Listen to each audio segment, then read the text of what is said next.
Has it actually become more difficult to get protection in Sweden? Is it easier to get support if you return to your home country? What are these new rules exactly? Well, welcome to Explainer Channel, breaking down life in Sweden simply and clearly. I'm your host, and today we're pulling the facts straight from official government sources to give you a totally clear, objective explainer of Sweden's new migration reality.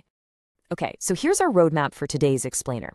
We're going to start with the shifting migration landscape, then move into asylum and family rules. After that, we'll cover work, study, and citizenship, look at deportation and crime, and then finish up with returns, repatriation, and our key takeaways. Let's dive in.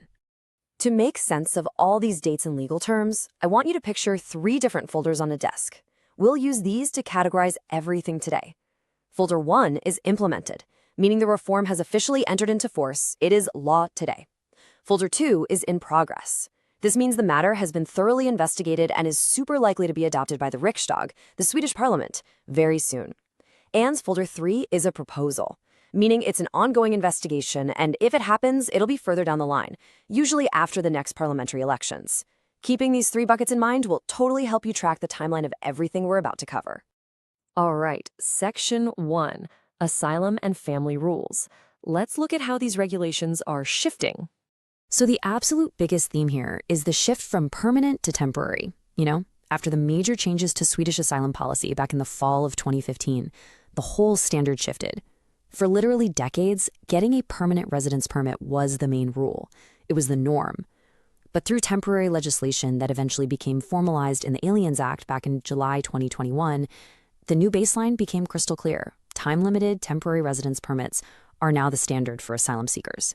It was a massive structural change to the entire system. And if we look at this ongoing legislative proposal, it goes even further. The government is proposing that folks with an asylum-related permit shouldn't be granted a permanent residence permit at all, like ever.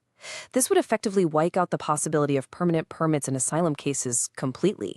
Right now, this specific change is proposed to come into force on July 12, 2026. Now, here's a really interesting concept called track change. Back in the day, if your asylum application got rejected but you'd been working during the process, you could basically switch gears, change tracks, and apply for a work permit without ever having to leave Sweden.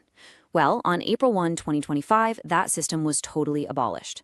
So the main rule now is that you have to physically leave the country to apply for a work permit. But, and this is a big but, at a recent press conference in March 2026, the government announced a proposal to maybe reconsider this. They're looking at potentially allowing track changers to apply from within Sweden again, assuming some pretty strict salary requirements are met. So definitely a space to watch closely. Family immigration has also seen some major tightening, and the explicit goal here is to basically align Swedish law with the absolute bare minimum required by EU law. In 2023, the age limit for refusing a residence permit for spouses was bumped up from 18 to 21. They also made it a whole lot harder to get exemptions from the financial maintenance requirement. And looking ahead, there's a proposal targeted for January 2027 that would bring in even stricter support requirements and a mandatory 2-year waiting period before family reunification can even be granted for certain groups.